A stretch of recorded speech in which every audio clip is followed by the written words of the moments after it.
Greetings, my dear viewer. This is a channel about marital infidelity and about the consequences if one spouse starts to cheat on the other.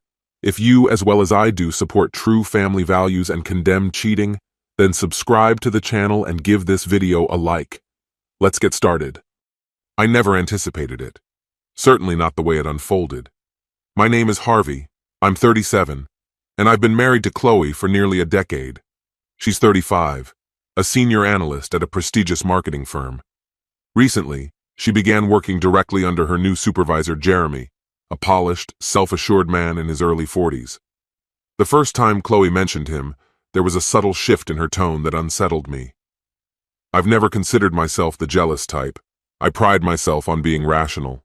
But Jeremy had an undeniable magnetism, the kind that effortlessly captivates those around him. Chloe often spoke glowingly about him. She praised his leadership style, admired his strategic vision, and frequently highlighted his knack for diffusing minor office conflicts. At first, I brushed it off as nothing more than professional admiration. Then she announced she'd been chosen to present at a company leadership retreat, with Jeremy in attendance. I tried to mirror her enthusiasm, though an uneasy feeling gnawed at me. As the retreat neared, subtle changes crept into her behavior. She became distant, often engrossed in her phone or laptop, her face occasionally lighting up with soft smiles at messages I wasn't privy to. When I inquired, she insisted it was all part of preparing for the retreat. "Jeremy really wants me to shine," she said one evening, her eyes sparkling with a fervor I hadn't seen in some time. I managed a supportive smile, though a knot tightened in my chest. The retreat spanned an entire weekend at an opulent mountain resort. Chloe was away for 3 days. When she returned, something about her had shifted. She wasn't overtly distant, but there was a newfound, almost disconcerting confidence. She recounted the retreat with enthusiasm, weaving Jeremy's name into nearly every story. "Jeremy thought my presentation was exceptional," she'd say, or, "Jeremy gave me invaluable feedback." "Sounds like he's quite the mentor," I commented one evening, striving to mask my growing unease. She hesitated, a flicker of guilt crossing her face. "He's helped me realize potential I never knew I had. You should be proud." "I am," I replied, though doubts churned in my mind. That night, as I climbed into bed, her phone buzzed on the nightstand. She was in the shower. Compelled by a mix of curiosity and dread, I picked it up. A message from Jeremy glared back at me. "I can't stop thinking about how breathtaking you looked in that dress. You're unforgettable, Chloe." My heart stopped. I reread the message repeatedly, struggling to process its implications. This wasn't about work. This was something else entirely. I didn't confront her immediately. Instead, I observed, piecing together fragments I had previously overlooked. The late nights, the secretive texts, the emotional distance. I felt like a stranger in my own marriage, navigating the widening gap between us. About a week later, everything came to a head. Chloe poured herself a glass of wine and sat across from me, her expression serious. "I need to talk to you," she began. I set down my fork, bracing myself. "What is it?" She hesitated before exhaling deeply. "Jeremy and I have been discussing something that might help me grow." I blinked, confused. "What are you saying?" "Just one night," she blurted, her words hanging in the air like a toxic cloud. I think, it could help me sort out feelings I didn't realize I had. It wouldn't mean anything, Harvey. It's just something I need to do." I stared at her, stunned. My wife, my partner, was asking for permission to sleep with her boss under the guise of self-discovery. "Do you hear yourself?" I finally managed, my voice sharp with disbelief. "It's not cheating if we agree to it," she whispered, her voice trembling. "No!" I snapped, slamming my hand on the table. "You don't get to rewrite the rules of our marriage because you're having an identity crisis." She flinched but didn't back down. "I just need you to trust me." That night, sleep eluded me. Her words echoed in my mind, unraveling the foundation of everything I thought we shared. In the following days, I observed her closely. She acted as though nothing had changed, but the cracks in her facade were glaringly obvious. Her phone buzzed more frequently, each notification met with a secretive smile. One evening, as she left for yet another work dinner, I reached for her laptop. I wasn't prepared for what I found. Flirtatious emails exchanged with Jeremy, culminating in a reservation at a luxury hotel. But the real dagger was her messages to her best friend, Lila. Chloe gushed about her excitement, and Lila encouraged her. "You deserve this, Chloe. Harvey will never know. It's just one night." Betrayal upon betrayal. I documented everything. Screenshots, emails, the hotel booking. I didn't confront her. Not yet. I wanted her to believe she still held the upper hand. My first move was to protect myself. I contacted Valerie, a sharp, no-nonsense attorney. Without undeniable proof of an affair, we focus on behavioral patterns, she advised. Document everything: messages, financial discrepancies, unexplained absences. It all matters. I meticulously followed her guidance, preparing for the inevitable collapse.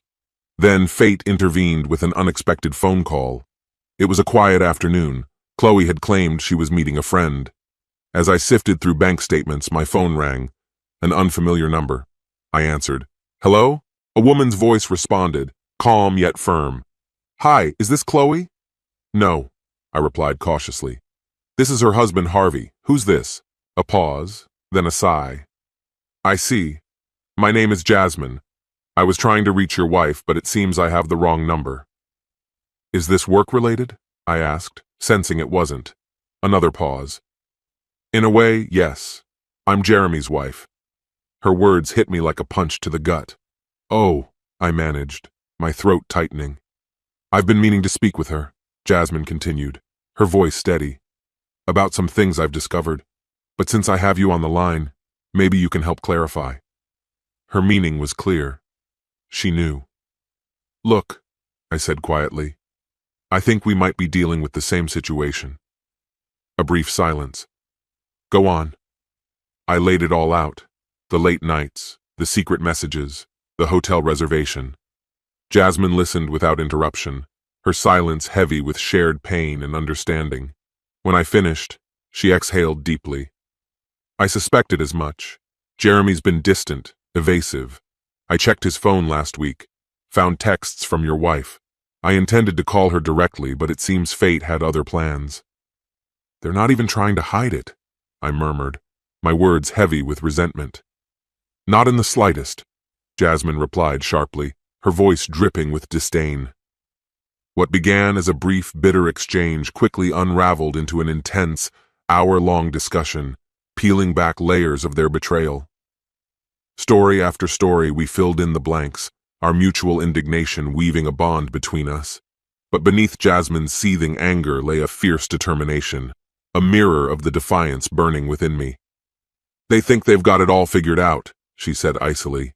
"But I'm not one to sit back and let it slide." "Neither am I," I retorted without hesitation. Her expression shifted slightly, and her voice lowered to a conspiratorial tone. "Maybe there's a way we can help each other," she proposed. "What do you have in mind?" I asked. My interest piqued. Leaning in, her gaze darkened. "Let's just say I know how to make Jeremy regret every decision he's made, and I bet you'd love for Chloe to feel that same sting." Though her words were vague, I felt a surge of curiosity. "I'm listening." In the days that followed, we kept in close contact. Jasmine's sharp intellect and uncompromising attitude earned my respect. She wasn't one to wallow in self-pity. She wanted justice, even if it meant bending the rules to get it. The plan was hers. "If they can step outside their marriage for entertainment, why shouldn't we?" she asked bluntly. "You're suggesting—" I trailed off, unsure if I'd heard correctly. "An affair," she confirmed, her tone flat and unapologetic. "Not for love, just to make them feel the exact pain they inflicted on us." The idea was shocking at first, but the more I considered it, the more it seemed like a twisted form of balance. Chloe and Jeremy had already trampled over their vows. Why should I cling to principles they'd discarded so easily? "Let's meet and finalize the details," Jasmine suggested. "We'll keep it under wraps and ensure they find out when it'll hurt the most." The night Chloe was supposed to attend a work event with Jeremy, I stayed home, anticipation simmering beneath the surface. Right on cue, her phone buzzed with a message from him. "Meet you at the hotel. Can't wait." I stared at the screen for a long moment, then forwarded the message to my lawyer. Valerie had advised me to gather undeniable evidence, and this was the final nail. Before leaving, I called Jasmine. "It's happening tonight." "Perfect," she replied. "I'll see you soon." Teaming up with Jasmine felt surreal, but I knew this partnership would change everything. Chloe and Jeremy thought they could cheat without facing the fallout. They were about to learn how wrong they were. Meeting Jasmine face to face added an unexpected layer to the surrealness. We chose a dimly lit bar on the outskirts of the city, a neutral ground to strategize. Jasmine was already there, sitting in a shadowed booth with a glass of red wine. She radiated confidence, but the tight set of her jaw betrayed the anger simmering just beneath the surface. Sliding into the seat opposite her, I felt a rush of uncertainty. Was this really the right course? "Glad you made it," she said, swirling her wine. "Didn't feel like I had much of a choice," I replied. "They left us with this mess." A bitter smile tugged at her lips. "So, where do we begin?" We started with drinks and the brutal truth. The first round was all business, aligning timelines, cross-referencing details, and confirming the full extent of Chloe and Jeremy's affair. They had been careful, using work as a cover, confident in their deception, but they hadn't accounted for Jasmine's persistence or my resolve. "I have an idea," Jasmine said, leaning in. "You're collecting evidence for your divorce. So am I. But what if we throw a wrench into their lives at the worst possible moment?" "What exactly do you mean?" I asked, cautious but intrigued. She paused, then drained her glass. "After we expose their affair, we show them what real betrayal feels like, just as we discussed." I let out a dry laugh. "You're talking about revenge." "Exactly," she said, her eyes gleaming with a dark excitement. With each drink, our plan grew bolder, straddling the line between outrageous and brilliant. We flirted with the idea of pretending to be a couple post-divorce, but as the night wore on, our ideas became more daring. By the third round, Jasmine leaned in close, her voice dropping to a provocative whisper. "Why not give them something they'll never forget?" "What are you suggesting?" I asked, though part of me already knew. "A video," she said softly. "You and me, at my place. If they wanted to break us, let's return the favor." Her words lingered in the air, heavy and intoxicating. It was reckless, so unlike me. But as I pictured Chloe and Jeremy together, smug and unrepentant, my anger drowned out any lingering doubts. "I like the sound of that," I whispered. One thing led to another. By the time we left the bar, our plan wasn't just a drunken fantasy. It was a mission. Jasmine suggested we go to her place, safer than risking exposure at a hotel. I agreed, my emotions a volatile mix of numbness and rage. The moment we crossed her threshold, the tension snapped. The next morning, I woke on her couch, my head throbbing, and the weight of our actions pressing down like a suffocating fog. Jasmine was already up, sipping coffee, scrolling through her phone. "Morning," she said without looking up. "Morning," I croaked. She set her mug down and met my gaze. "We're still doing this, right? The video?" After a long pause, I nodded. "Yes, we're doing it." Within a week, the legal battles began. Chloe and Jeremy's affair was no longer hidden. Armed with texts, emails, and testimonies from observant colleagues, I filed for divorce. Jasmine did the same, her lawyer coordinating closely with mine to form a united front. Chloe played the victim, tears streaming down her face in court as she accused me of neglect and emotional distance. She painted Jeremy as nothing more than a supportive friend, denying the affair despite overwhelming evidence. Jasmine, however, was unshakable. She testified with clarity and precision, detailing Jeremy's behavior and supporting my claims. Her composed demeanor starkly contrasted with Chloe's theatrical display. In the end, the judge ruled in my favor, granting me a larger share of our assets and rejecting Chloe's plea for spousal support. But our work wasn't done. Jasmine and I agreed it was time for the final act. We edited the video carefully, leaving just enough ambiguity to maintain plausible deniability while sending an unmistakable message. You thought you could destroy us without facing the consequences. Now, you know how it feels. We sent the video to Chloe and Jeremy at the same time, ensuring they'd watch it together. As soon as I hit send, an unexpected wave of closure washed over me. This wasn't just about revenge anymore. It was about reclaiming the parts of myself that Chloe had tried to take. Whatever came next, I was ready to face it without fear. My friend, and this is the end of the story. If you liked this story, then put your royal like and subscribe to the channel. May the force be with you. Greetings, my dear viewer. This is a channel about marital infidelity and about the consequences if one spouse starts to cheat on the other. If you, as well as I do, support true family values and condemn cheating, then subscribe to the channel and give this video a like. Let's get started.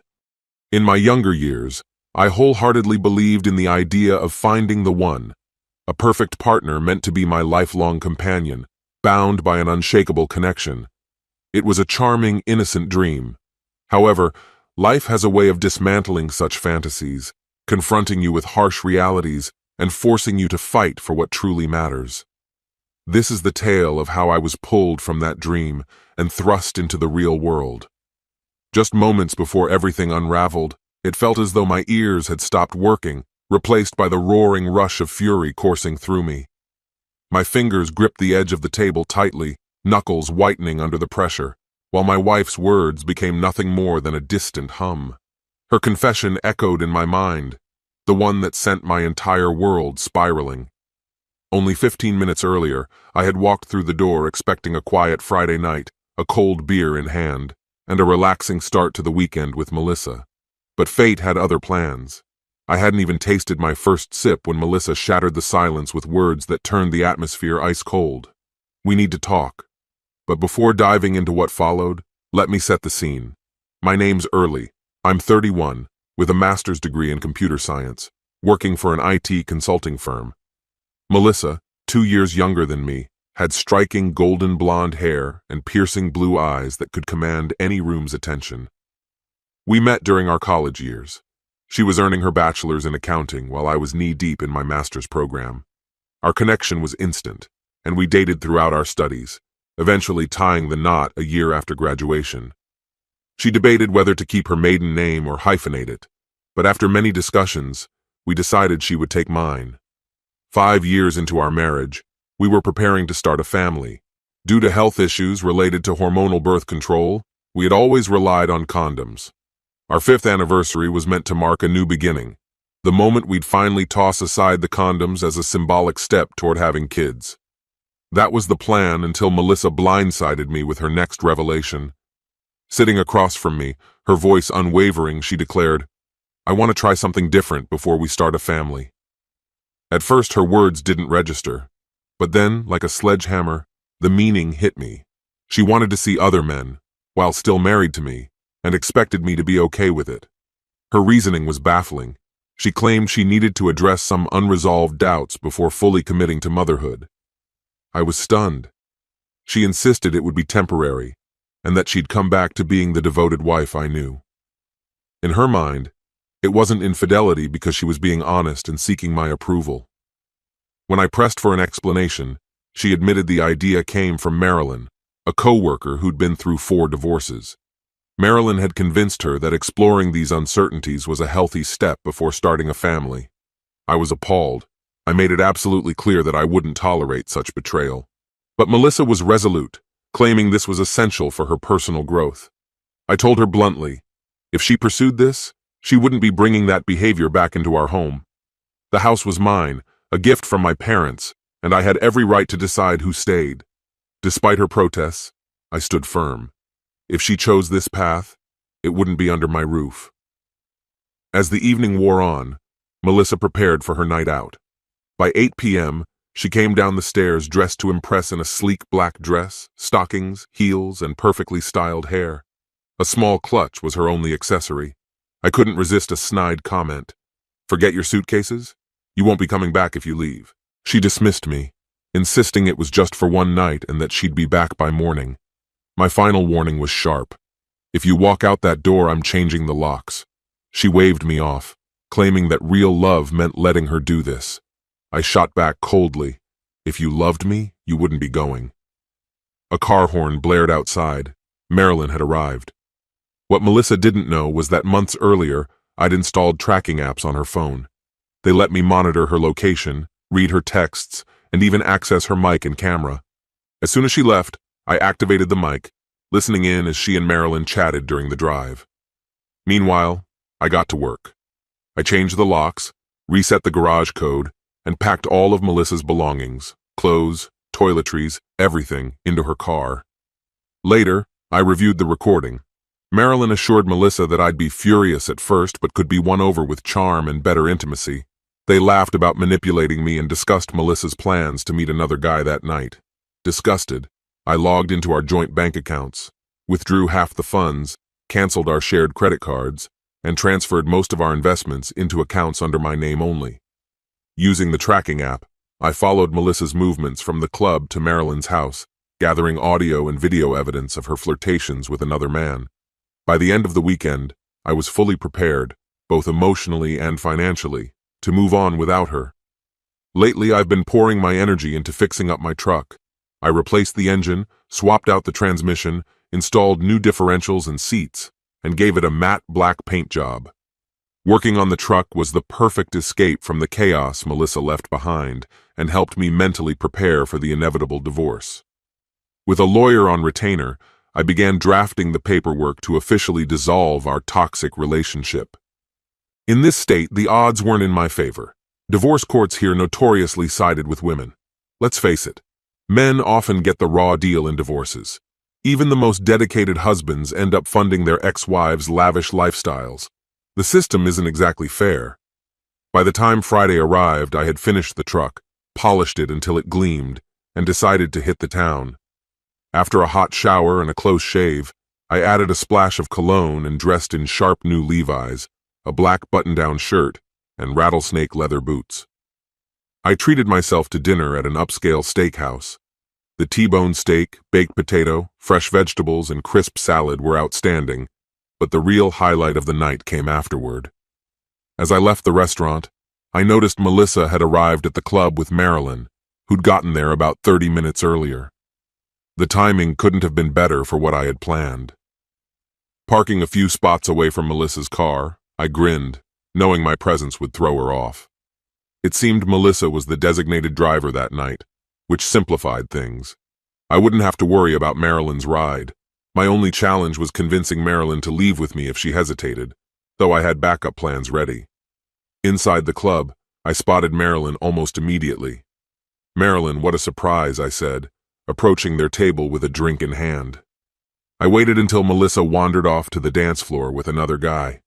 "Early, what are you doing here?" Marilyn asked, clearly unsettled. "Same as you," I replied with a casual grin. "Since Melissa moved out, I figured I'd check this place out and have some fun. Speaking of fun, care to dance?" She hesitated but eventually agreed.